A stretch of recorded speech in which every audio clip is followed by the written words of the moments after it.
Thank you.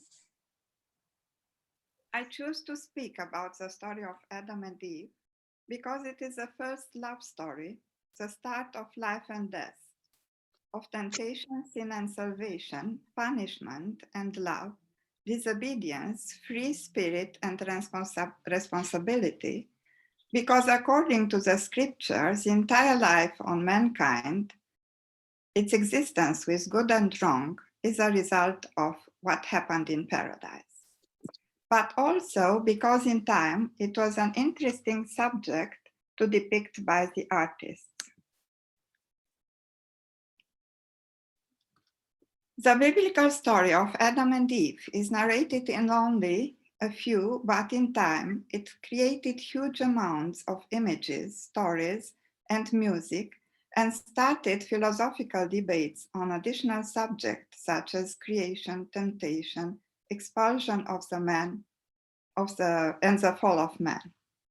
At the same time, Adam and Eve are a symbol of the first love story in which innocence, ignorance, sin, and pain are melted together.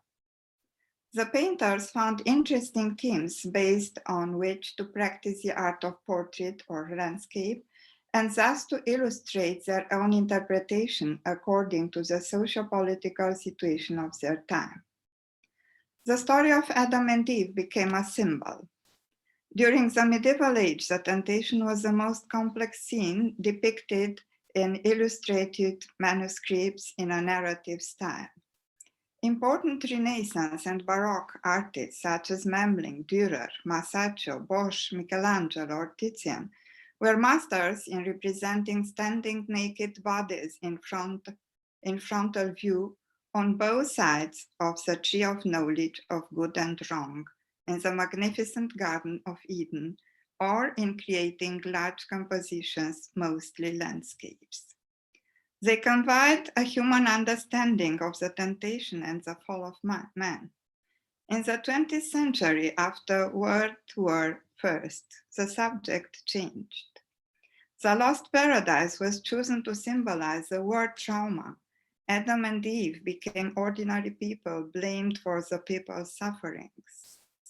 The expressionists Emil Nolde, Max Beckmann, and others illustrated the moment narrated in Genesis 3:7 as a revelation of their destiny. In other words, the idea of sin and disobedience was born from their lack of awareness. Based on the text of the scripture, the artists imagine how it was in paradise, Adam and Eve's daily life, their pursuits in the enchanted Garden of Eden, full among flowers and trees, loaded with delectable fruits between animals named by Adam and in the presence of God. There was peace, harmony, and well-being, but these were accompanied by permanent temptation and fear of what could happen if they disobey God's will, the interdiction to eat the fruits from the tree of knowledge of good and wrong, under the possible punishment of losing immortality and that of death. There are some questions to be asked for which the answer may be revealed in art. What happened before and after the moment of the temptation? Was there love in paradise? Did Adam and Eve love each other? Before the apple was bitten or after? What was there before the apple biting? Was it only perpetual love and understanding, without suffering, without end? It must have been a little bit boring for all of them if Adam and Eve let themselves be tempted by a snake to pick up an apple from the forbidden tree and bite and ate it. It is written that Eve was the one who responded to the sweet words. We don't mention now anything about the language they were speaking. Umberto Eco did. And took the fruit from the snake and gave it also to Adam. They both bite it, and instantly they realized their nakedness and felt ashamed. St. Augustine said that it was the first sign of the future profane love. And God covered them with garments. He also kept his promise and expelled them them forever from the magnificent Garden of Eden, and to be sure they will never, till the end of the days, come back, put an angel with a sword by the entrance. The punishment and their life plan was hard, full of suffering, and provided with an end, not eternal, but limited by death. Was there life after the fall of man? Well, this is already history. We are only interested in the artists, in their own conception and interpretation of the story, and in the manner they represented it. Some passages kept the artist's attention. The creation of Adam, followed by the creation of Eve, the moment in which Eve touches the apple and gives it to Adam, and the moment when they are driven away by the angel. The most frequent is the temptation, and the star is the apple. The viewer can follow the painter's dilemma to decide which is the adequate place of the fruit. Only in the Eve's hand, in the both hands, one on view and the other hidden in the back, on the halfway between the serpent and her hand, in both Adam and Eve's hand, not at all in Adam's hand, no fruit at all. The fruit was an apple, or was it the citrus imagined by Jan van Eyck? The enigma hasn't yet been solved. In the Western European art, at different times, the images of Adam and Eve have appeared under different motivations, but almost all of them have the same topology. The man and the woman in frontal vision, naked, sometimes covered only by a fig leaf, standing on one side and on the other of a tree with a snake coiled around its trunk. Thus, we can make a reference of Christianity in the first representations in the catacombs, in the narrative style of the Middle Age, an occasion to depict nakedness and the beauty and perfection of the human body in the Renaissance, and of the voluptuous ones in Baroque. The biblical heroes illustrated in various styles and reason nowadays, in other words, and restraining the meaning, it is about sin, the fall of man, and sometimes about love. Masaccios fresco from the Brancacci Chapel, Expulsion from the Garden of Eden, renders an image of psychological investigation, portraits of despair with highly emotional figures. Together they failed, together they pay. It is a painting of attitude and solidarity. Adam and Eve have lost their serenity and stepped into the life of necessities, suffering, and pain. Something interesting happened to this fresco in time. Masaccio painted the couple naked, but Cosimo III, Medici, ordered them to be covered with painted fig leaves. Nowadays, during the restoration from 1980, they were put back in the original representation according to the painter's intention. The artist who had an interesting conception in depicting the scripture was Albrecht Dürer. First of all, he studied the human body and the Greek statues in order to achieve the image of a perfect man and a perfect woman as a real Renaissance artist who offers to the viewer the original prototype of men and women. But he is also an artist who is looking for answers, who is questioning himself about the significance of what really happened in paradise, and gives his own interpretation to the holy fragment. Was it only Eve's guilt, or of them both? Did they love each other in an innocent or guilty way? Did they share the same feelings before and after the biting of the apple? There are an engraving and a painting, both well known in a very, but also sketches and other engravings with significant details, which reveal Dürer's particular way of thinking. An engraving dated 1504 shows Adam and Eve naked in a kind of dialogue, looking at each other. Adam this time a hand on the tree of knowledge of good and wrong.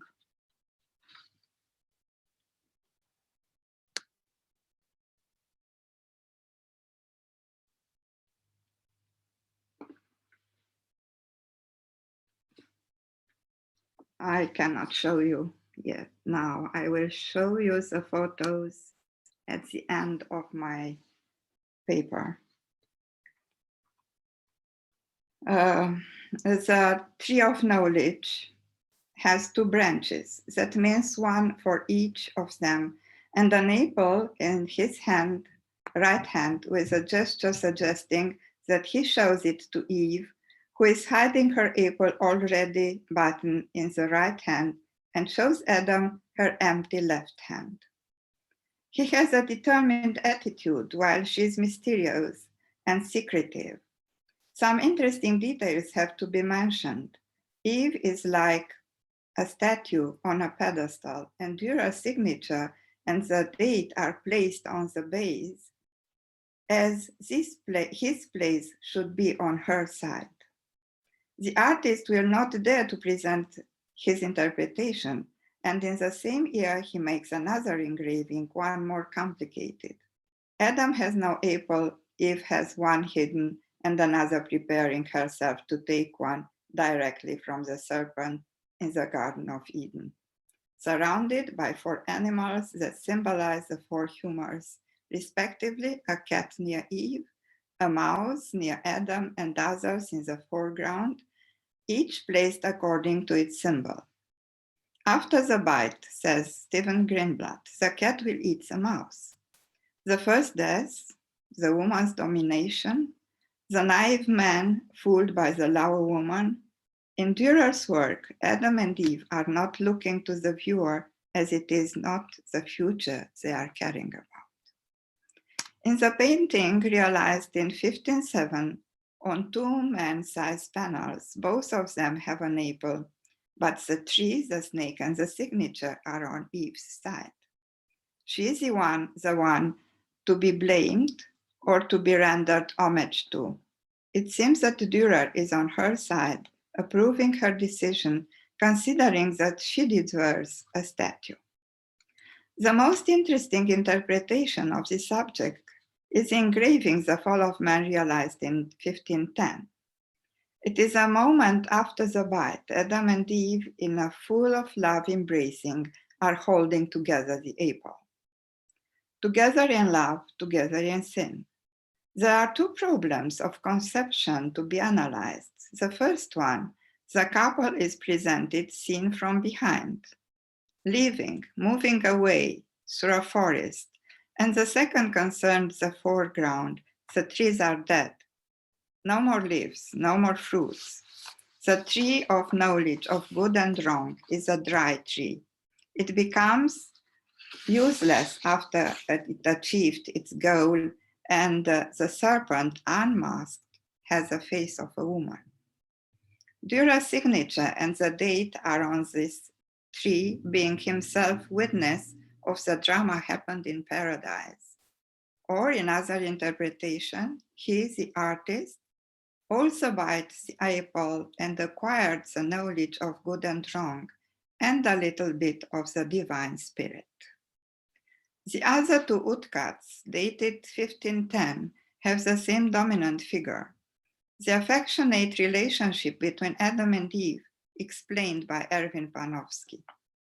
Their happiness is not lust, but their endowments contribute to the scene a delightful note of affection and tenderness, and foreshow a companionship which, however much changed by the fateful event, will be their offspring's heritage for good and worse. At the beginning of their love story, the Garden of Eden is ready to decay. It suffers a deconstruction as it will vanish by the time the inhabitants are leaving and prepare themselves for the new life. the paradise is lost for good. But there are also other ways to create an image of the first couple. Paul Klee's Adam und Evchen is a different image. Eve is growing up from Adam's rib, from his body being a part of it. She is still a little naughty girl with flaxen hair tied with a ribbon, and Adam, like an actor, wearing a mustache and an earring, not even a human being but a puppet. The foreground is not the Garden of Eden, but the scene of a puppet theater. A curtain is hanging in the left corner, on which Klee was interested. From the beginning, life was designed to be a theatrical scene, people acting under the direction of God without decisional power. Similar to Paul Klee's conception is the one of Marc Chagall, who shows Adam and Eve bound together in the same body.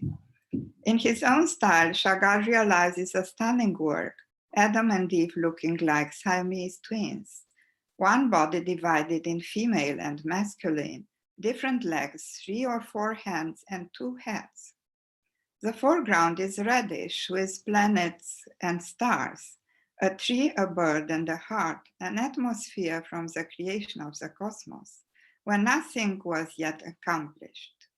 What Paul Klee only suggested by showing the superior part of the body underlying some sort of harmony between innocence, Eve, and power, Adam. Chagall is depicting the scripture as he was dreaming it since his childhood, as he told to Franz Meyer. Invited by Ambroise Vollard to illustrate the Old Testament, he began the illustration in 1931 and finished them in 1956 in 105 images. He was very dedicated to his work to imagine the ancient religious history of the Jewish people. In the end of my paper, I want to show Franz Stuck, The Sin, in parallel to Hans Baldung Green, Eve, the Serpent, and the Death. The first one is a German artist who lived and worked at the beginning of the 20th century, when Art Nouveau and symbolist artists represented the woman as a beautiful but as much maleficent creature, a mysterious demon connected to the underground powers, who is difficult to be understood. His Eve is a supernatural apparition coming out from the darkness with a hypnotic glaze, embraced and practically dressed in the serpent's skin. The contrast between black and white is balanced by the reddish spot in the right corner, an allusion to the fire of hell. Almost 500 years earlier, Hans Baldung Green's work is surprising. Eve's attitude ready for having fun, the serpent enlacing and biting her hand together with the death or Adam's, and the most stunning, the figure of a man in a profile view on the way of decomposition. Both of them are the message of an awareness and put the blame on the woman, on Eve. This is discrimination, the nowadays feminists will say. Anouk de Souzenel entitled one of her books, Le féminin de l'être, pour en finir avec la côte d'Adam. Okay, let's finish with Adam's rib and come back to the concept of love. When I entitled my paper, Was There Love in Paradise? I didn't consider only Adam and Eve, but almost of all God. What happened in the Genesis is a proof of God's love for the future of the mankind. The creation was no more stuck forever in an ideal place to stay, the Garden of Eden. It was given to humans in all kinds of manifestations, and the most interesting, the creation of the mind in art, music, dance, literature, painting. I like the allegorical interpretation of Philo of Alexandria, that Eden is the soul, the serpent the symbol for pleasure, the tree of life for God, and also of Oregon. Paradise refers not to a particular place, but to the nature of man in general. Stephen Greenblatt said that after Origen's death, treating the story of Adam and Eve as an allegory came under sustained and devastating attack. Contemporary surveys indicate that millions of people, even now in the wake of so much scientific evidence, still profess to believe in the story of Adam and Eve, not allegorically, but literally. Thus, the reason for this literal belief has little or nothing to do with ignorance. It has everything to do with a history of Christianity, a Christianity stamped by a still more durable philosopher than Origen the Unbreakable, Augustine of Hippo. For an artist, the Garden of Eden has to be the studio of his mind. Adam the artist by himself, being the first man, each day recreated every time he starts a new work. Eve his muse, but God remains God, whom we pay and thank for the inspiration or lack of inspiration that comes from nowhere, unbelievable and unexpected.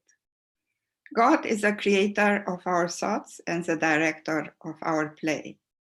The artist has to accomplish the embodiment of the ideas, to find the ideal form for his memories. In other words, to create, to materialize, or to realize the work of art.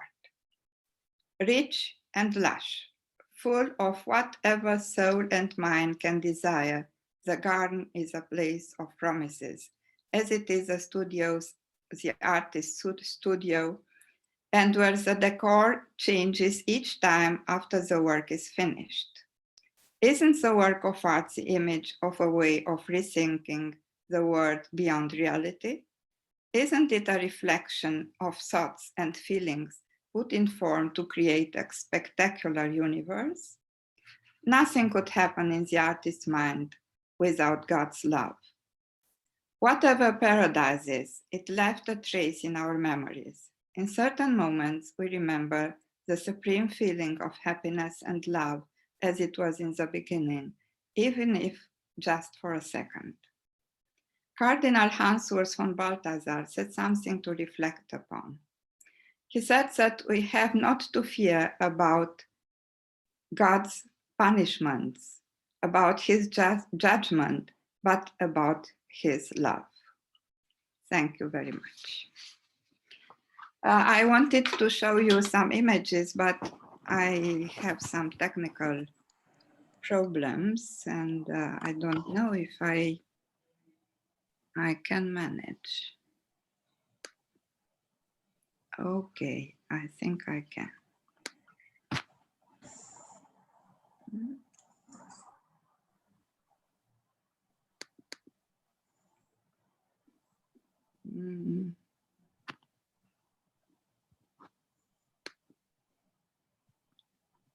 Okay, I will show you Dürer.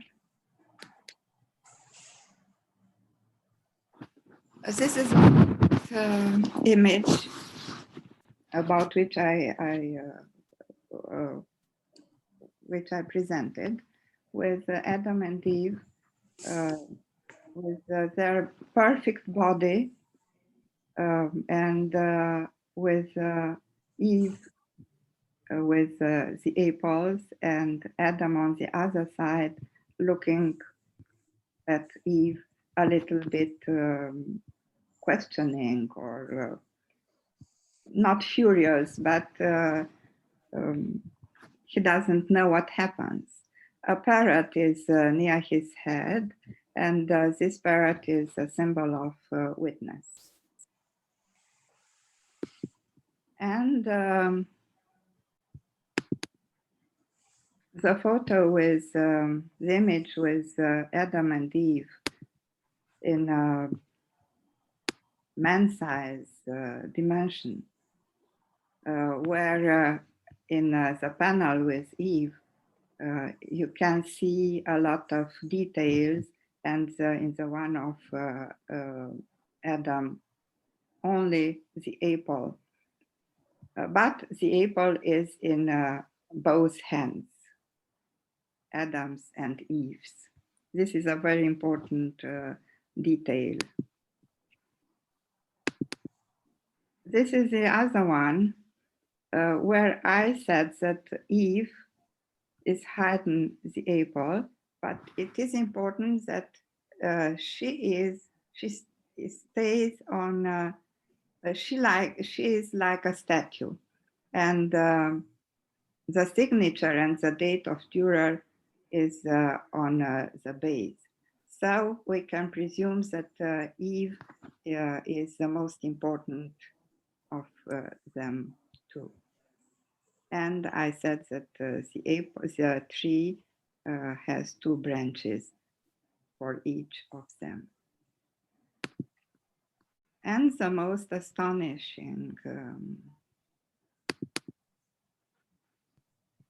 images, this one with Adam and Eve, which who are designed from back, from behind.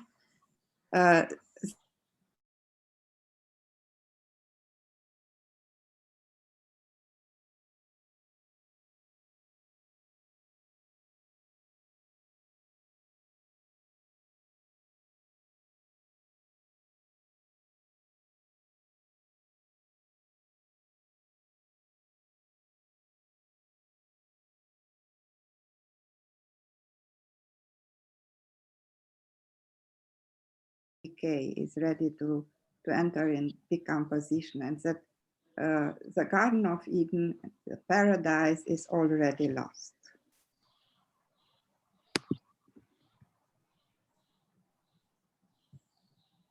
There were 3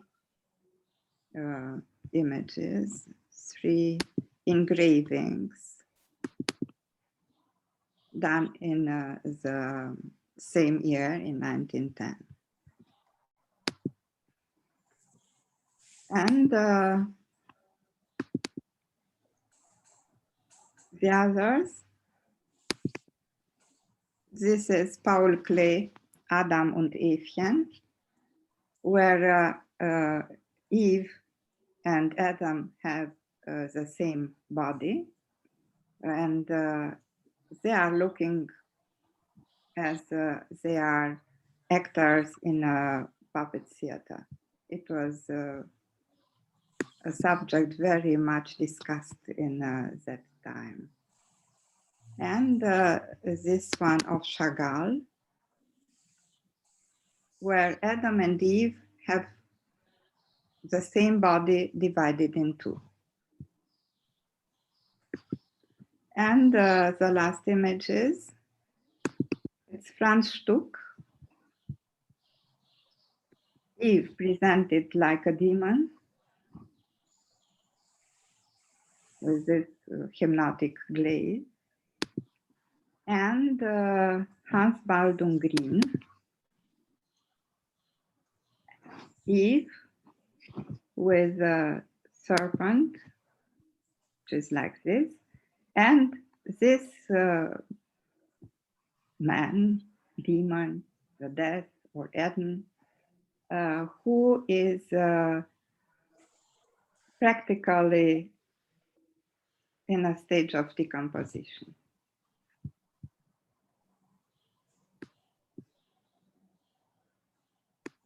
Well, thank you.